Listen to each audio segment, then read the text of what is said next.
எல்லோரும் பாபா நினைவில் குஷியாக இருக்கிறீங்களா?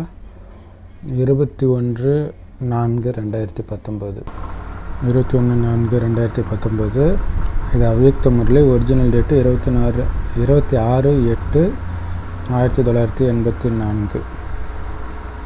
முரளியின் தலைப்பு, உங்கள் லட்சியத்துக்கு ஏற்ப வெற்றி அடையணும் அப்படின்னா நீங்கள் செய்கிற ஒவ்வொரு காரியமும் சேவைக்காக இருக்கணுமே தவிர சுயநலத்துக்காக இருக்கக்கூடாது. இன்னைக்கு பாபா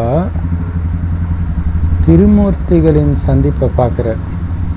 அது யார் அந்த மும்மூர்த்திகள் அப்படின்னா, ஒன்று ஞானத்தின் சூரியன் சிவபாபா, இன்னொன்று ஞானத்தின் சந்திரன் பிரம்ம பாபா. ஏன்னா சூரியன்கிட்ட இருந்து தான் சந்திரன் ஒளி வாங்கும். அதுமாரி ஞானன்ற ஒளியை சிவத்தந்தைக்கிட்ட இருந்து பிரம்மா தாய் வாங்குகிறாங்க. ஸோ சந்திரம்மா பிரம்ம பாபா, ஞானசூரியன் தந்தை, அப்புறம் ஞான நட்சத்திரங்களாகிய குழந்தைகள். இந்த 3 பேரும் சந்திக்கிறது தான் திருமூர்த்தி சந்திப்பு அப்படின்னு பாபா சொல்கிறார். இது பிராமண உலகத்தின் திருமூர்த்தி சந்திப்பு. எங்கே இது நடக்குது? மதுபன்ற கொடை கீழே நடக்குது.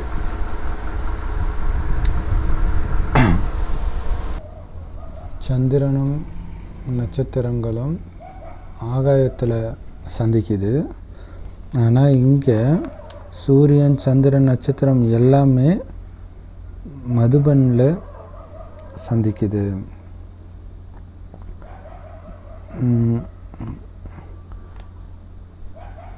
நீங்கள் இந்த ஞான சூரியனையும் ஞான சந்திரனையும் நட்சத்திரங்களாகிய நீங்கள் சந்திக்கும் பொழுது நட்சத்திரங்களாகிய உங்களுக்கு ஸ்பெஷலான ஆசீர்வாதம் கிடைக்கிது.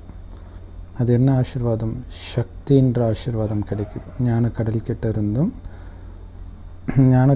இருந்து விசேஷமான வரதானம் கிடைக்கிது, சக்திகளின் வரதானம் கிடைக்கிது. கூடவே விசேஷமாக அன்பின் வரதானம் ஞான சந்திரனாகிய பிரம்மபாபா கிட்டேருந்து கிடைக்குது.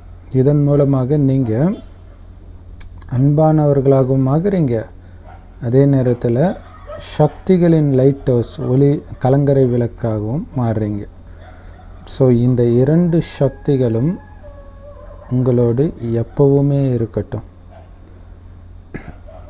ஏன்னா அப்பா அம்மா கிட்ட இருந்து வாங்குகிற இந்த 2 வரதானங்கள் உங்களை நிரந்தரமாக வெற்றியின் சொரூபமாக மாற்றிவிடும்.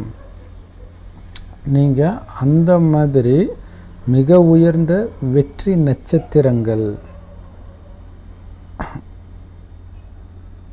நட்சத்திரங்களாகிய நீங்கள் எல்லோருக்கும் வெற்றி நட்சத்திரங்களாக ஆகிறதுக்கான ரகசியத்தை செய்தியாக கொடுக்க போகிறீங்க.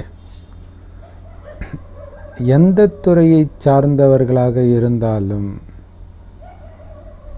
அதாவது எந்த துறையில் நீங்கள் சேவை செஞ்சாலும், உங்கள் அனைவருடைய ஒரே லட்சியம், முக்கியமான லட்சியம் என்ன அப்படின்னா, நீங்கள் செய்கிற காரியத்தில் வெற்றி அடையணுங்கிறது தான்.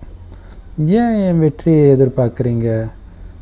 ஏன்னா நீங்கள் எல்லோருமே ஒவ்வொருத்தரும் அமைதியும் சுகத்தையும் அனுபவம் செய்யணும் அப்படின்றது தான் நீங்கள் லட்சியம் வச்சுருக்கிறீங்க. இது நீங்கள் சுயநலமாக பேர் புகழுக்கு ஆசைப்பட்டு பண்ணாலும் சரி, அல்லது தற்காலிக வசதியை வைத்து உங்களுக்கும் பிறருக்கும் அமைதியையும் ஆனந்தத்தையும் பெறுவதற்காக செய்தாலும் சரி, உங்களுடைய லட்சியமும் சரிதான். ஆனால் உங்களுடைய சுயநல இருக்கிறதுனால உங்களால் அந்த லட்சியத்தை அடைய முடியலை. ஸோ ஏன் வெற்றி அடைய முடியல அப்படின்னா, நீங்கள் எல்லோருக்கும் அமைதி வேணுன்ற லட்சியம் வைக்கிறீங்களே, அந்த லட்சியத்துக்கும் அந்த லட்சியத்தை அடையிறதுக்கு தேவையான தகுதிக்கும் மிகப்பெரிய இடைவெளி இருக்குது. அதனால தான் உங்களால் அதில் வெற்றி அடைய முடியல, அந்த லட்சியத்தை அடையிறதுல. இப்போ நீங்கள் எல்லா ஆத்மாக்களுக்கும் அந்த லட்சியத்தை அடையிறதுக்கான ஈஸியான வழியை சொல்லுங்கள். ஒரே ஒரு வார்த்தையை ஸ்லைட்டாக மாற்றிட்டா போதும், நீங்கள் அந்த வெற்றியின் மந்திரத்தை அடைஞ்சிடுவீங்க. அது என்ன அப்படின்னா, சுயநலம்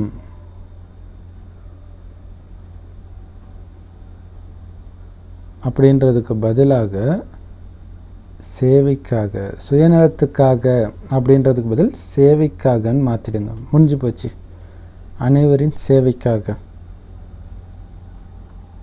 ஏன்னா சுயநலம் என்ன ஆகும்னா, உங்களுடைய லட்சியத்தை உங்ககிட்ட இருந்து பறிச்சிடும்.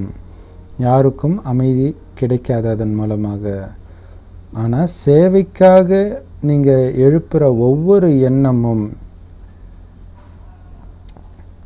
உங்களுடைய லட்சியத்தை ஈஸியாக அடைய வைக்கும், வெற்றிகரமாக நிறைவேற்ற வைக்கும். நீங்கள் லௌகீக காரியம் அல்லது அலௌகீக காரியம் எதுக்கு நீங்கள் கருவி ஆனாலும் அதில் எளிதில் வெற்றி அடைய முடியும். அது மட்டும் இல்லை, நீங்கள் செய்கிற ஒவ்வொரு காரியத்திலும் முழு திருப்தியாக இருப்பீங்க. எப்போ சேவைக்காக நான் ஒரு கருவி அப்படின்னு புரிஞ்சிக்கிட்டு பண்ணால் இல்லையா. கருவினா கருவிக்கு எந்த விதமான புகழ் எதுவுமே கிடையாது இல்லையா. ஸோ அந்த மாதிரி கருவி அப்படின்னு நீங்கள் நினச்சிங்கன்னா வெற்றி கண்டிப்பாக கிடச்சிடும். இல்லை எனக்கு புகழ் வரணும்னு நினச்சிங்கன்னா வெற்றி கிடைக்காது. அதனால் சுயநலத்துக்காக பண்ணுறதுக்கும் சேவைக்காக பண்ணுறதுக்கும் உள்ள வித்தியாசத்தை அனைத்து துறையை சார்ந்தவர்களுக்கும் தெரியப்படுத்துங்க. ஏன்னா சுயநலத்தின் காரணமாக ஒவ்வொரு காரியத்தையும் செய்கிறதுனால தான் இந்த உலகம் முழுவதும் துக்கம், கவலை, குழப்பம் எல்லாமே இருக்குது. எல்லாத்துக்கும் ஒரே காரணம் என்ன? சுயநலம். அதனால தான் சேவைக்காக ஒரு விஷயத்தை பண்ணணும் அப்படிங்கிற எண்ணமே இல்லாமல் போயிடுச்சு.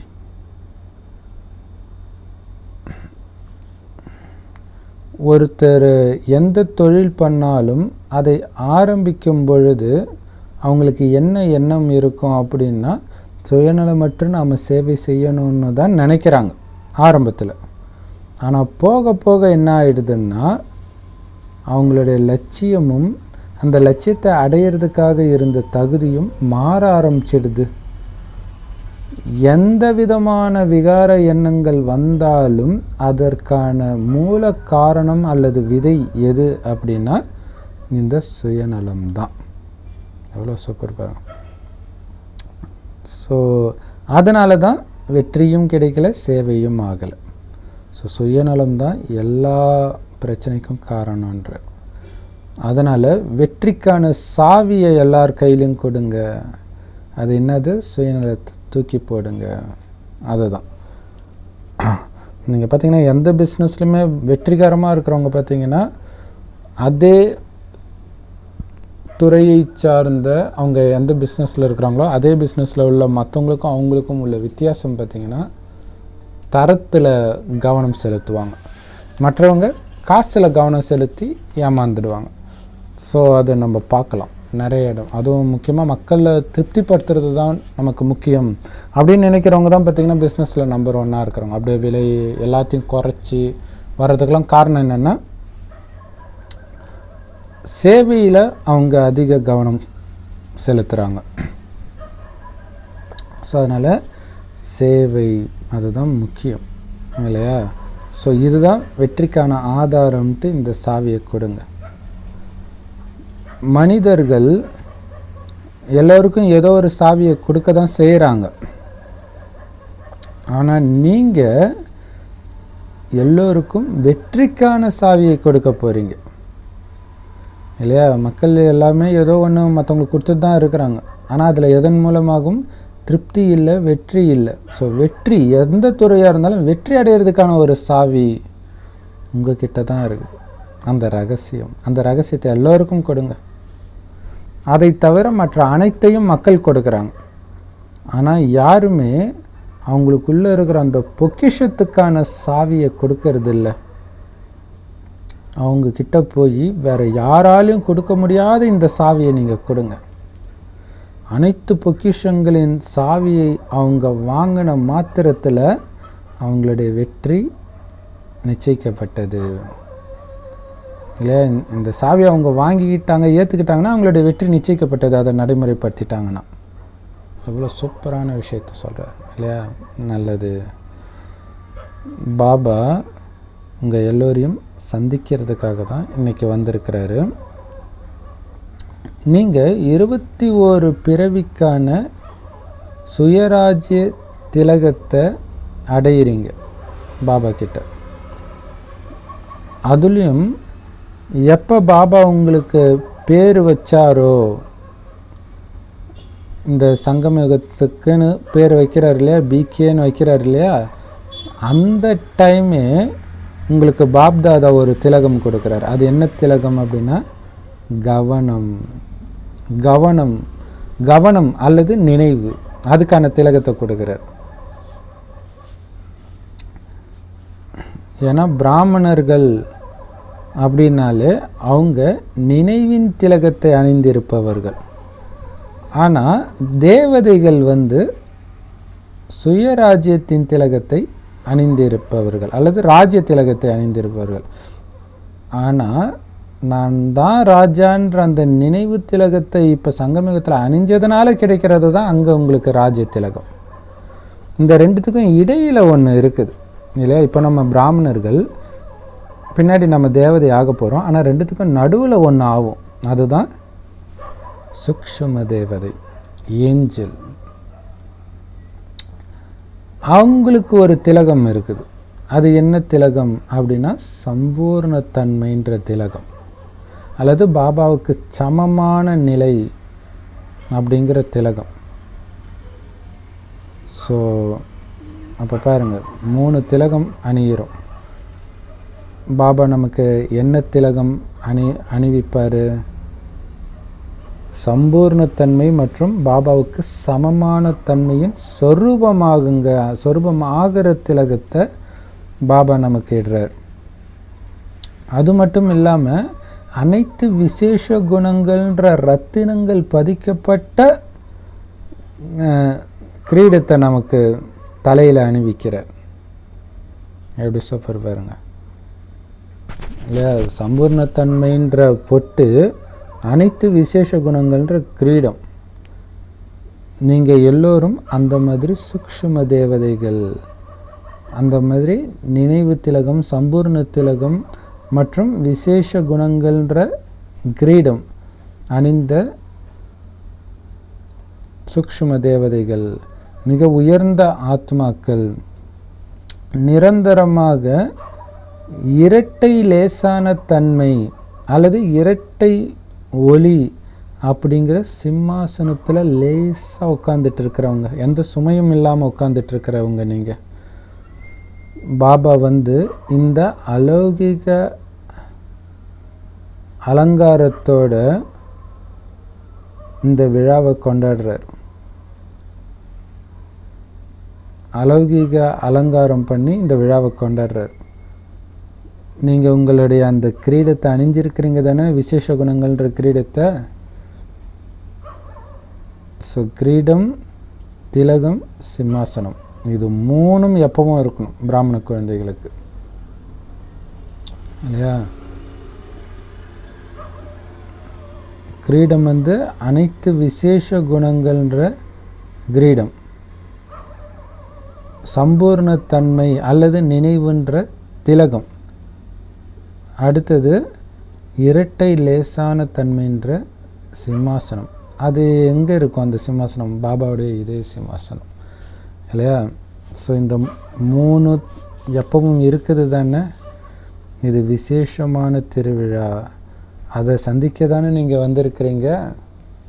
ஸோ பாப்தாதா பாரதத்தை மற்றும் வெளிநாட்டை சார்ந்த வெற்றி நட்சத்திரங்களுக்கு வெற்றி மாலை அணிவிக்கிறார்.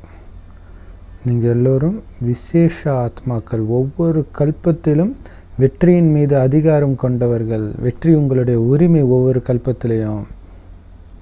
அதனால தான் ஒவ்வொரு கல்பத்திலும் வெற்றி உங்களுடைய பிறப்புரிமையாக இருக்கிறது. நிரந்தரமாக இந்த நம்பிக்கையிலும் போதையிலும் பறந்துக்கிட்டே இருங்க. நான் நினச்சா அது நடந்தே தீரும். அப்புறம் என்ன அர்த்தம்? வெற்றி நிச்சயிக்கப்பட்டது. ஸோ எல்லா குழந்தைங்களும் பாப்தாதாவுக்கு நினைவு மற்றும் அன்புன்ற மாலையை தினம் தினம் பாபாவுக்கு அனுப்பி வைக்கிறாங்களாம், அன்பா. இதை அப்படியே பக்தர்கள் காப்பி அடிக்கிறாங்க. அதாவது அவங்களுடைய இஷ்ட தேவதைகளுக்கு தினமும் மாலை சாத்துறாங்க.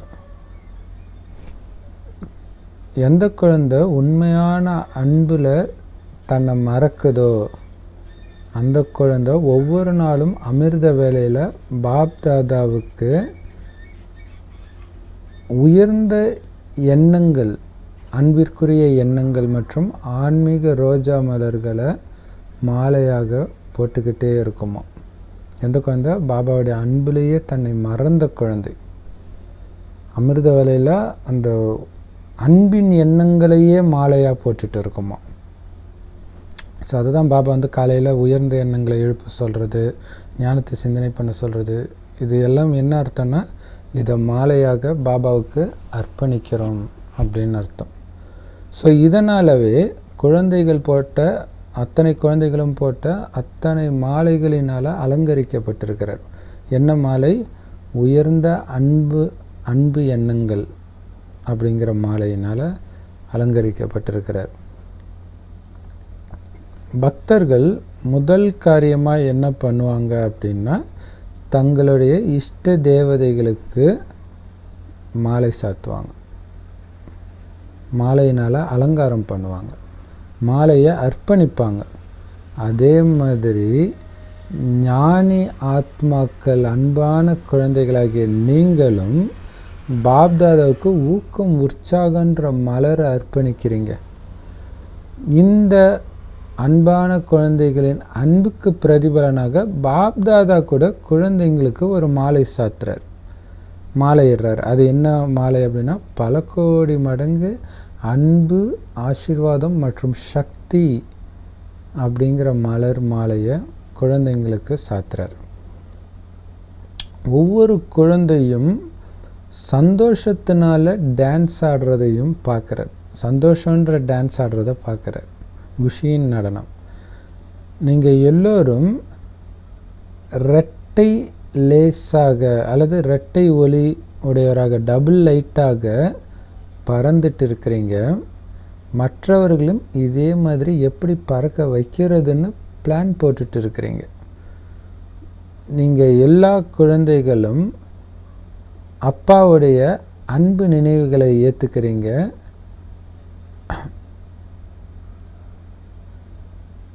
அதுவும் பாபா எல்லோரும் அப்படின்னு பொதுவாக சொன்னால் கூட நீங்கள் உங்கள் ஒவ்வொருத்தருடைய பேர் சொல்லி அன்பு நினைவுகளை கொடுக்குறேன் அப்படின்னு ஏற்றுக்கோங்க. அதுவும் எப்படின்னா, பாபா ஒவ்வொருத்தர் பேர் சொன்னாலும் முதல்ல என் பேரை தான் சொன்னார் அப்படின்னு நினச்சி இந்த அன்பு நினைவுகளை ஏற்றுக்கோங்க. நீங்கள் எல்லோரும் பாபாவுடைய அன்பு நினைவுகளை பெறுவதற்கு தகுதியானவர்கள். வரிசைக்கிரமமாக. நல்லது. மதுபனில் இருக்கிற அத்தனை பேரும் சக்திசாலியான ஆத்மாக்கள். நீங்கள் அப்படி தானே? நீங்கள் கொஞ்சம் கூட அசதி இல்லாமல் சேவை செய்கிறவங்க.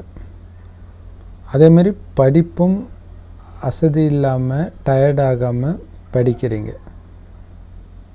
சேவையில் பயங்கர சக்திசாலியாக ஆகி உங்களுடைய பல எதிர்கால பிறவிகளுக்கான ஆஸ்தியை இப்போ சேமிச்சுக்கிறீங்க, இப்போதைக்கும் சேமிச்சுக்கிறீங்க. ஸோ நீங்கள் எதிர்காலத்துக்காக மட்டும் சேமிக்கலை, இப்போவும் சேமிச்சுக்கிறீங்க. அதனால தான் மதுபனுடைய பேர் இப்போவும் புகழ் வாய்ந்ததாக இருக்குது. நீங்கள் உங்களுடைய நிகழ்காலத்தையும் உருவாக்குறீங்க, எதிர்காலத்துக்கும் சேமிச்சுக்கிறீங்க. நீங்கள் எல்லோரும் ஸ்தூலமாக ஓய்வு எடுத்தீங்க. இப்போ நீங்கள் பாபா வர சீசனுக்கு ரெடி ஆகிட்டீங்க. ஸோ சீசனில் ஜுரம் வந்துடாது தானே உங்களுக்கு.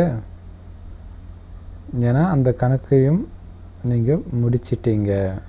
அதனால் சீசன் வரும்போது உங்களுக்கு எந்த விதமான உடல் நோயும் வரக்கூடாது. யாரெல்லாம் இப்போ பாப்தாதாவை பார்க்க வந்திருக்கிறீங்களோ உங்களுக்கெல்லாம் மிகப்பெரிய லாட்ரி சீட்டு ஜெயிச்சிருக்கிறீங்க. ஏன்னா இங்கே வந்தாலே பல கோடி மடங்கு சேர்த்துருக்கிறீங்கன்னு அர்த்தம். ஏன்னா ஆத்மா உடல் ரெண்டுமே புத்துணர்வு அடையுது மதுபனில். நல்லது. ஜெகதீஷ் பாயை பார்த்து பாப்தாதா சொல்கிறாங்க, நீங்கள் சக்திகளோடு சேர்ந்து சேவை செய்கிற விசேஷமான பங்கின் கருவியாக இருக்கிறீங்க. ஸோ சக்திகளோடு சேர்ந்து சேவை செய்கிறதுக்கு கருவியாக இருக்கிறதே ஒரு விசேஷமான பங்கு தான். சேவையின் மூலமாகவே நீங்கள் பிறந்திருக்கிறீங்க. சேவையின் மூலமாகவே பாலனையும் உங்களுக்கு நடக்குது. இப்போ சேவையின் மூலமாகவே முன்னேறி செல்லுங்கள். சேவையில் முன்னேறி செல்லுங்கள். நாடகப்படி நீங்கள் தான் சேவையின் ஆரம்பத்தில் வந்த முதல் பாண்டவர், அதாவது முதல் பாபா குழந்தை, ஆண் குழந்தை.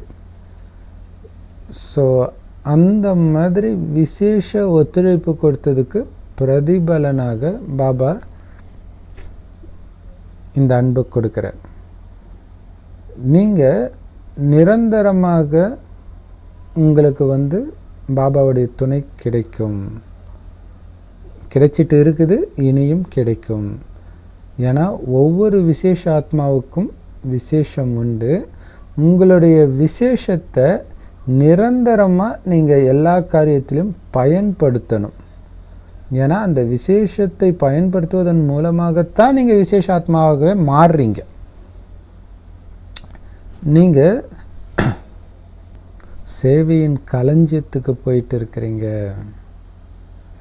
அதாவது வெளிநாட்டுக்கு போகிறீங்க. வெளிநாட்டுக்கு போகிறதுனால என்ன அர்த்தம்? சேவையின் களஞ்சியத்துக்கு போகிறீங்கன்னு அர்த்தம். சக்திகளோடு பாண்டவர்களுக்கும் சேவையில் விசேஷ பங்கு இருக்குது.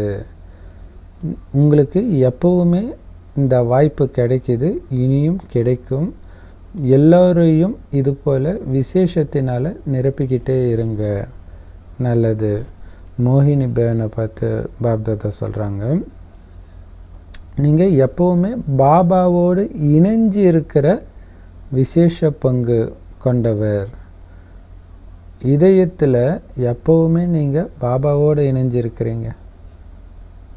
அதனால் சாக்காரத்தில் கூட மிக உயர்ந்த துணை உங்களுக்கு கிடைச்சிருக்குது. இந்த வரதானத்தோட எல்லோருக்கும் நீங்கள் துணையின் அனுபவத்தை ஏற்படுத்துங்க. இந்த வரதானத்தின் மூலமாக, உங்களுக்கு கிடைச்ச இந்த வரதானத்தின் மூலமாக மற்றவர்களையும் இந்த வரதானத்தை அடைய வைங்க. ஸோ எப்போவுமே இணைந்து இருக்கிறது அப்படின்னு சொல்கிறது என்னென்னா, தாதியோட மோகினி பேகன் எப்போவும் இருக்கிறத சொல்கிறாங்க. அதுதான் சாக்காரத்தில் மிக உயர்ந்த துணை கிடைச்சிருக்குது. ஸோ இந்த வரதானத்தை மற்றவர்களையும் அனுபவம் செய்ய வைங்க. இந்த வரதானம் அவங்களும் அடையிறதுக்கு உதவி பண்ணுங்க. எல்லோருக்கும் கடுமையான உழைப்பை அன்பாக மாற்றணும், அந்த அனுபவம் ஆகணும். கடுமையான உழைப்பிலிருந்து விடுபட்டு அன்பில் நிலைச்சிருக்கணும். அந்த மாதிரி அனுபவத்தை எல்லோருக்கும் ஏற்படுத்துங்க. அதுக்காக தான் நீங்கள் வெளிநாட்டுக்கு போகிறீங்க. ஏன்னா வெளிநாட்டில் இருக்கிற ஆத்மாக்கள் கடுமையாக உழைக்க விரும்புறது கிடையாது. அவங்க ஏற்கனவே கலைச்சி போயிருக்கிறாங்க. அதனால் அவங்களுக்கு நிரந்தரமாக அப்பாவுடைய துணையில் இருக்கிறதுக்கு, அப்பாவுடைய அன்பில் மூழ்கி இருக்கிறதுக்கு ஈஸியான அனுபவத்தை ஏற்படுத்துறதுக்கான வழியை சொல்லுங்கள். ஏன்னா சேவை செய்கிறதுக்கான வாய்ப்பு ஒரு தங்க லாட்ரி கிடைச்ச மாதிரி. அந்த லாட்ரி உங்களுக்கு எப்போவுமே கிடைக்கிது. ஈஸியாக எல்லாத்தையுமே செஞ்சிடுறீங்க. ஸோ அதனால் உழைப்பை அன்பாக மாற்றுற அனுபவத்தை எல்லாருக்கிட்டேயும் சொல்லுங்கள். இந்த விசேஷத்தன்மையை பற்றி எல்லாருக்கிட்டேயும் சொல்லுங்கள். அவங்களையும் அந்த விசேஷத்தில் நிரம்பியவர்களாக மாற்றுங்க. நீங்கள் உறுதியான எண்ணம் வைக்கிறீங்க, அது ரொம்ப நல்ல விஷயம். இல்லை, ஒரு விஷயத்தை செய்யணும், இதை மாற்றணும், அதை மாற்றணும், இது எல்லாமே உறுதியாக வைக்கிறீங்க. ஆனால் அந்த உறுதியான எண்ணத்தை அமிர்த வேலையில் தினமும் காலையில் அமிர்த வேலையில் மனசுக்குள்ளே திரும்ப திரும்ப ரிவைஸ் பண்ணுங்க. இதுதான் முக்கியம். இல்லை, அமிர்த வேலை அந்த எண்ணங்கள், உயர்ந்த எண்ணங்களை திரும்ப திரும்ப எழுப்பி உள்ளுக்குள்ளே ஆழமாக பதிய வைக்கிற நேரம். அதை பண்ணுங்க, நல்லது. பாப்தாதா குழுக்களை சந்திக்கிறாங்க. நீங்கள் எல்லோரும் நிரந்தரமாக ஊக்க உற்சாகமாக இருக்கிறீங்க தானே உங்களுடைய விசேஷ பார்ட்டை பார்த்து. ஏன்னா நீங்கள் விசேஷமான நடிகர்கள். உயர்ந்ததிலும் உயர்ந்த தந்தையோடு சேர்ந்து உலக மாற்றத்தை செய்யக்கூடிய விசேஷ பங்கு செய்யக்கூடிய நடிகர்கள். நீங்கள் விசேஷ நடிகர்களுடைய ஒவ்வொரு காரியமும் இயல்பாகவே விசேஷமாக தான் இருக்கும். ஏன்னா அவங்க விசேஷ நடிகர்கள்ன்ற உணர்வில், விழிப்புணர்வில் அவங்க இருக்கிறதுனால. ஏன்னா அவங்களுடைய விழிப்புணர்வு எப்படியோ, நினைவு எப்படியோ, அவங்களுடைய நிலையும் அது மாதிரியே மாறிடுது. அதனால் பாபா சொல்கிறாரு, உங்களுடைய ஒவ்வொரு நடவடிக்கையும், உங்கள் வாயிலிருந்து வர ஒவ்வொரு வார்த்தையும் விசேஷமானது. சாதாரணத்தன்மையே கிடையாது உங்களுக்கு பொறுத்த வரைக்கும். சாதாரணத்தன்மையில் எப்போவோ முடிஞ்சிடுச்சு. ஏன்னா விசேஷ ஆத்மாக்கள் இயல்பாகவே எல்லோரையும் ஈர்ப்பாங்க, கவர்ந்து இழுப்பாங்க. ஸோ உங்களுடைய விசேஷ பங்கின் மூலமாக மற்ற ஆத்மாக்கள் தங்களுடைய விசேஷத்தை தெரிஞ்சுக்குவாங்க. அந்த விசேஷத்தை தெரிஞ்சுக்கிறதுக்கு தூண்டுகோலாக நான் இருக்கிறேன் அப்படிங்கிற நினைவு நிரந்தரமாக இருக்கட்டும். இந்த கவனம் நிரந்தரமாக இருக்கட்டும். ஸோ அந்த மாதிரி உங்களுடைய ஒவ்வொரு விசேஷ காரியத்தையும் பார்க்கும்போது நமக்குள்ளே இந்த மாதிரி விசேஷ குணம் இருக்குது தானே அவங்க உணர ஆரம்பிக்கணும். ஏன்னா விசேஷ ஆத்மாவை பார்த்த உடனே அவங்களுக்குள்ள ஊக்க உற்சாகம் வருது, நம்மளும் இதே மாதிரி விசேஷமானவர்களாக மாறணும்னு. அதனால் பாபா சொல்றார், நீங்கள் எங்கே தங்கினாலும், உங்களை சுற்றி என்ன மாதிரி மாயை சூழ்நிலை இருந்தாலும், விசேஷ ஆத்மா எப்பவுமே விசேஷ ஆத்மாவாக தான் எந்த இடத்துலையும் பார்க்கப்படுவாங்க. எப்படி ஒரு வைரம் மண்ணிலையும் ஜொலிக்குமோ, ஏன்னா மண்ணில் போட்டாலும் சேத்துல போட்டாலும் வைரம் தானே, அதே மாதிரி நீங்கள் வைரமாக இருக்கணும்.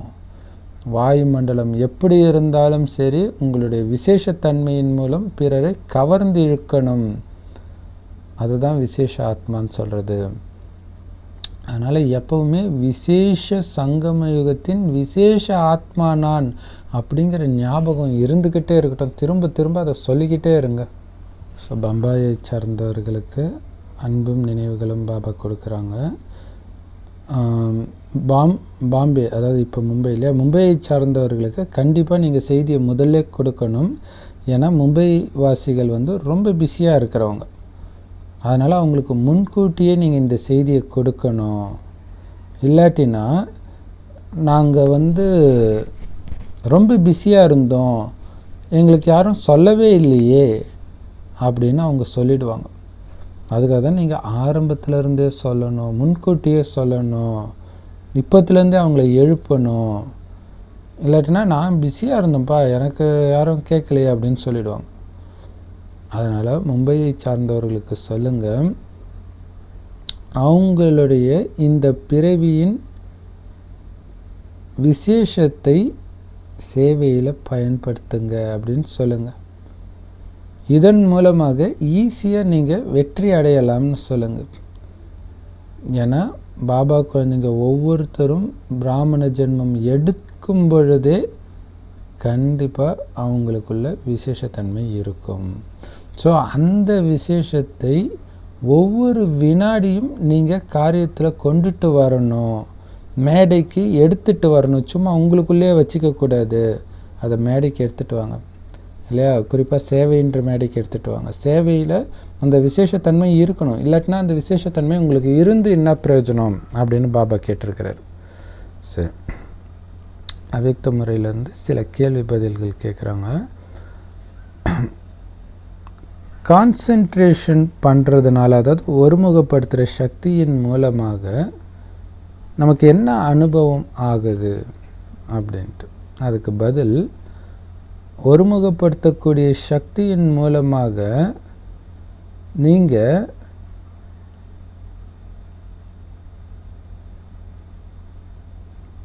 சொல்ல போகிற விஷயத்துக்கெல்லாம் எஜமானராகக்கூடிய சக்தியை அடையிறீங்க. அது எதுக்கு எஜமானராக போகிறீங்க அப்படின்னா, தடைகளில் இருந்து விடுபட்டு இருக்கிற அந்த நிலையை ஈஸியாக அனுபவம் செய்கிறதுல எஜமானன் ஆகிறதுக்கான சக்தி கிடைக்கும், நீங்கள் ஒருமுகப்படுத்தும் சக்தி இருந்துச்சுன்னா. அப்போ நீங்கள் எதுக்கும் சண்டை போட தேவை, தடையோடு சண்டை போட மாட்டீங்க, தடைக்கும் எனக்கு சம்மந்தமே இல்லைன்னு விலகி இருப்பீங்க. அதே மாதிரி ஒரு தந்தைக்கு மட்டுமே சொந்தமானவன், நான் வேறு யாருக்கும் சொந்தமானவன்றதை இயற்கையாகவே அனுபவம் பண்ணுவீங்க.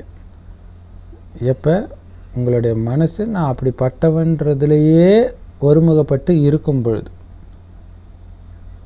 நான் ஒரு அப்பாவுக்கு மட்டுமே சொந்தமானவன்ற அந்த எண்ணத்தை எழுப்புறதுல நீங்கள் ஒருமுகப்படுத்தினீங்கன்னா அது அனுபவமாகும். அது மட்டும் இல்லாமல் நீங்கள் நிரந்தரமாக ஒரே சீரான சூக்ஷ்ம தேவதையின் நிலையை அனுபவம் பண்ணலாம், ஃபரிஸ்தா நிலையை அனுபவம் பண்ணலாம். எப்படி? ஒருமுகப்படுத்தும் சக்தி இருந்தால், நான் ஃபரிஸ்தா அப்படின்றதுல மனம் லயிச்சு போயிருந்தால், அப்படி இருந்தால் என்ன ஆகுன்ற அனுபவத்தை நீங்கள் பண்ணுவீங்க. உங்களுக்கு இயற்கையாகவே எல்லோருக்கும் அன்பாக இருக்கிறது, நன்மை செய்கிறது, மரியாதை கொடுக்கிற உள்ளுணர்வு எல்லாமே இயல்பாகவே இருக்கும். இதெல்லாம் யாருக்கு இயல்பாக இருக்கும்? ஒருமுகப்படுத்தும் சக்தி உள்ளவங்களுக்கு இதெல்லாம் இருக்கும். ஸோ பிரம்மபாபா சம்பூர்ண நிலை அடையும் பொழுது ஒரு சுயமரியாதையில் நிலைச்சிருந்தார். அதே மாதிரி நீங்களும் சம்பூர்ண நிலை கிட்ட வரும்போது அந்த சுயமரியாதையில் நிலைச்சிருப்பீங்க. ஸோ அப்படி கிட்ட வரணுன்னா அந்த சுயமரியாதையில் நிலைச்சிருங்கன்றார். அது என்ன சுயமரியாதை அப்படின்னா, நான் ஃபரிஸ்தா சூக்ஷ்ம தேவதை அப்படிங்கிற சுயமரியாதை, அந்த நிலையில் நிலைச்சிருக்கிறது. நீங்கள் நடந்தாலும் சென்றாலும், அதாவது பிரம்மபாபா நடக்கும்போது பேசும்போது எப்போவுமே அவர் ஃபரிஸ்தா ஸ்வரூபத்தில் எந்த விதமான தேக உணர்வும் இல்லாமல் இருந்தார்.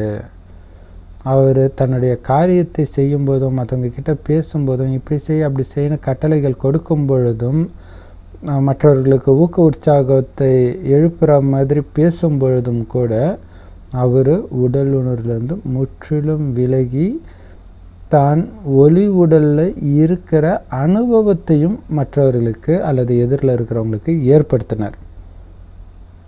அப்போ உங்களுக்கு எப்படி அனுபவம் ஆச்சுன்னா, அவர் நம்மக்கிட்ட பேசிட்டு இருந்தாலும் உண்மையில் அவர் இங்கே இல்லை,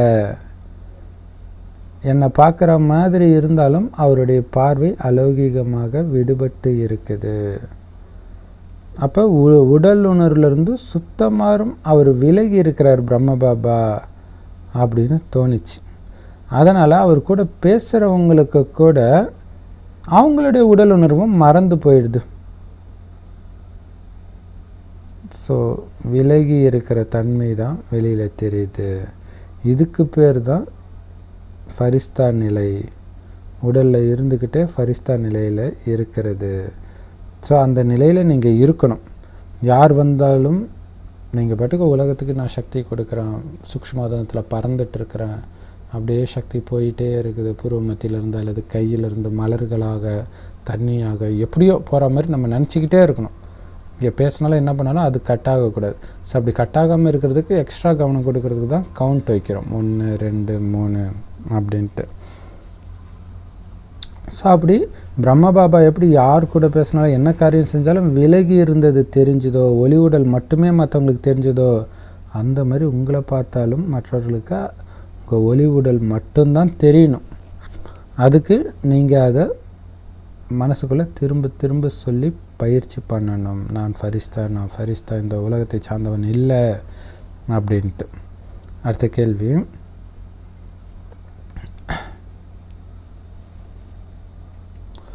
ஸோ இங்கே சாக்காரத்திலே ஃபரிஸ்தா ஆகணும், ஃபரிஸ்தாவாகி சூக்ஷ்மவாதனத்துக்கும் போகணும் அப்படின்னா நீங்கள் எந்த விஷயத்தில் கவனம் கொடுக்கணும் அப்படின்னா ஒருமுகத்தன்மை, கான்சன்ட்ரேஷன். உங்களுடைய மனம் உங்கள் கட்டளைக்கு கீழ்ப்படிஞ்சு நடக்கணும். எப்படி பிரம்ம பாபாவுடைய ஆத்மா உடலில் இருந்தாலும் சூக்ஷ்ம தேவதையா ஃபரிஸ்தாவாக இருக்கிற அனுபவத்தை எதிர இருக்கிறவங்களுக்கு ஏற்படுத்தினார். பிறகு உண்மையிலே ஃபரிஸ்தாவாகி ஆகி போயிட்டார். அதே மாதிரி நீங்கள் ஃபரிஸ்தாவாகி சூக்ஷ்மவாதனத்துக்கு போயிட்டார். அதேமாரி நீங்களும் அந்த ஃபரிஸ்தா நிலையை இங்கே அனுபவம் பண்ணணும், மற்றவங்களையும் அனுபவம் பண்ண வைக்கணும். ஏன்னா ஃபரிஸ்தாவாக ஆகாமல் யாரும் தேவதை ஆக முடியாது. அப்படி சூப்பர் இல்லையா? சூக்ஷ்ம தேவதை அதுதான் ரொம்ப முக்கியமானது. ஸோ இப்போ நம்மளோட உடனடி லட்சியம் பார்த்திங்கன்னா ஃபரிஸ்தா, அதுக்கப்புறம் தான் தேவதையே. கேள்வி, எந்த நிலை வசப்பட்ட நிலை ஆனாலும் அந்த நிலையை நீங்கள் விரும்பலை, அதாவது மாயையை சார்ந்து இருக்கிற நிலை, அதான் மாயையின் வசப்பட்ட நிலை. ஆனால் நீங்கள் விரும்பலை, இருந்தாலும் வசப்பட்டுருக்கிறீங்க. அது என்ன நிலை அப்படின்னா, பாபா சொல்ல சில குழந்தைங்க சொல்கிறாங்களாம், சில விஷயத்தை நாங்கள் பண்ண விரும்பலை, ஆனால் பண்ணிடுறோம். ஒரு சில விஷயங்களை நினைக்க விரும்பலை, ஆனால் நினைக்கிறோம். ஒரு சில விஷயங்களை பண்ணக்கூடாதுன்னு நினைக்கிறோம், ஆனால் பண்ணிடுறோம். இதுக்கு பேர் தான் மனதின் கட்டுப்பாட்டில் இருக்கிறவங்கன்னு சொல்கிறது இல்லையா? ஸோ மனம் என்ன சொல்லுதோ அதன்படி நடந்துக்கிறாங்க. இவங்க கட்டுப்பாட்டில் மனசு இல்லை. ஆனால் அந்த மாதிரி வசப்பட்ட நிலை, மனதின் வசப்பட்ட நிலையில் இருக்க நீங்கள் விரும்பலை,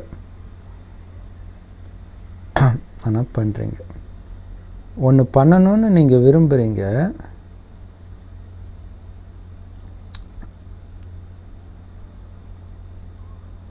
ஆனால் பண்ண மாட்டீங்க. அதனால் இல்லை, நீங்கள் எதை பண்ணணும்னு நினைக்கிறீங்களோ அதை மனதுக்கு கட்டளை இட்டு பண்ண வைக்கணும். ஆனால் நீங்கள் எதை பண்ணக்கூடாதுன்னு நினைக்கிறீங்க, ஆனால் உங்கள் மனசு சொல்லுது பண்ணுன்ட்டு. இதுக்கு பேர் எஜமானனா? மனதுக்கு நீங்கள் எஜமானனாக இருக்கிறீங்களா? அதுதான் உங்களுக்கு எஜமானனாக இருக்குது. ஸோ அதை சார்ந்து நீங்கள் இருக்கிறீங்க. அப்போ எப்படி உங்களை எஜமானன் ஆத்மா ராஜான்னு சொல்ல முடியும், சுயராஜ அதிகாரின்னு சொல்ல முடியும்? ஸோ மனம் நீங்கள் சொல்கிறத தான் கேட்கணும். அது ஆசை காட்டும், இல்லை அது நல்லாயிருக்கும், இது இருக்கும், நான் சொல்கிறத நீ செய், அப்படி மனதுக்கு கட்டளை இடணும். கேள்வி, பிரம்மா பாபாவை எந்த விஷயத்தில் ஃபாலோ பண்ணணும்? அதாவது பிரம்மா பாபா எதிர வந்தால் ஒரு தேவதை எதிரில் நின்றுட்டு இருக்கிற மாதிரி அனுபவம் ஆகுமா? ஒரு தேவதை நம்மளை பார்த்துட்டு இருக்குதுன்னு அனுபவம் ஆகுமா? ஸோ அந்த மாதிரி பிரம்மா பாபாவை நீங்கள் ஃபாலோ பண்ணுங்கள்.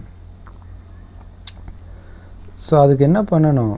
மனதின் ஒருமுகத்தன்மை இல்லை, நான் தேவதை தான்னு அது மைண்டில் இருந்துக்கிட்டே இருக்கணும். அந்த ஒருமுகப்படுத்தும் சக்தி உங்களை ஈஸியாக தேவதையாக ஃபரிஸ்தாவாக மாற்றிடும். வரதானம்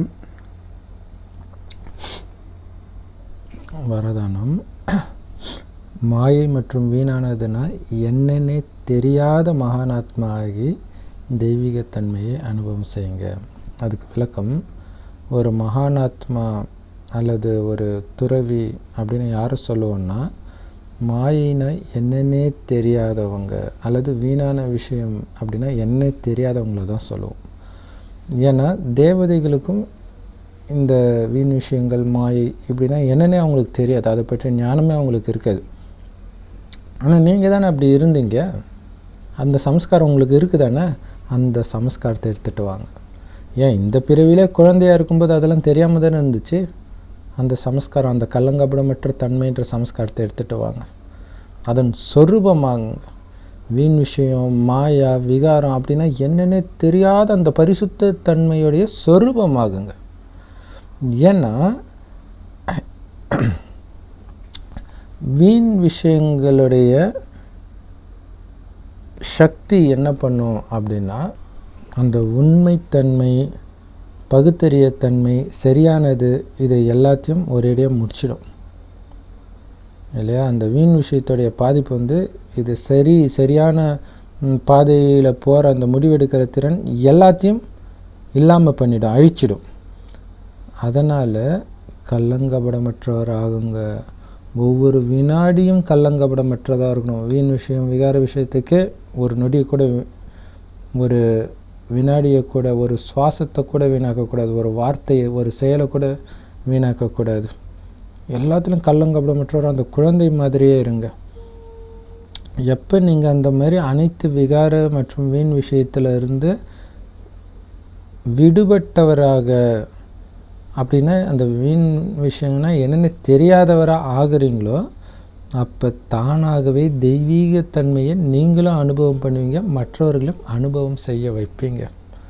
ஸோ கள்ளங்கபடமற்ற தன்மை எவ்வளோ முக்கியமானது பாருங்கள். நான் குழந்தை மாதிரி பரிசுத்தமானவன் அப்படின்னு திரும்ப சொல்லிகிட்டே இருக்கலாம். ஏன்னா திரும்ப சொல்ல தான் அது நம்மளுடைய குணமாகவே மாறும். ஸோ அதுதான் இன்றைக்கி வானிலையுமே பாபா அடிக்கடி சொல்லியிருக்கிறாரு. ஸ்லோகன், நீங்கள் ஃபஸ்ட் கிளாஸில் வரணும், ஃபஸ்ட் கிளாஸில் பாஸ் ஆகணும் அப்படின்னா பிரம்ம பாபா எப்படி போனாரோ அந்த அடி மேலே அடி எடுத்து நீங்களும் போங்க. தானாகவே ஃபஸ்ட் டிவிஷனில் வந்துடுவீங்க, பிரம்ம பாபாவுக்கு சமம் ஆகிடுவீங்க. ஸோ இன்றைக்கி 3rd சண்டே இன்டர்நேஷ்னல் யோகா டே, உலகத்துக்கு சக்தி கொடுக்குற நாள். அதனால் சாயங்காலம் 6 to 7:30 உலகத்தில் இருக்கிற எல்லா சென்டர்லேயும் இன்றைக்கி பாபா வானியில் சொன்ன மாதிரி சூக்ஷ்ம தேவதை ஸ்வரூபம், அதாவது ஃபரிஸ்தா ஸ்வரூபத்தில் இருந்து உலகத்துக்கு சக்தி கொடுத்துட்டே இருங்க. அது இல்லாமல் முழு நாளுமே காரியம் செஞ்சாலும் என்ன பண்ணாலும் நீங்கள் உடலற்ற ஆத்மா அப்படின்ற உணர்வோடு காரியம் செய்யுங்க. சூக்ஷ்ம தேவதையாக நினச்சி காரியம் செய்யுங்க. கர்மயோகம் பண்ணுங்கள், கர்மயோகியாக ஆகுங்க அப்படின்னு சொல்லி பாபா வாணி முடிச்சிட்டார். ஓம் சாந்தி.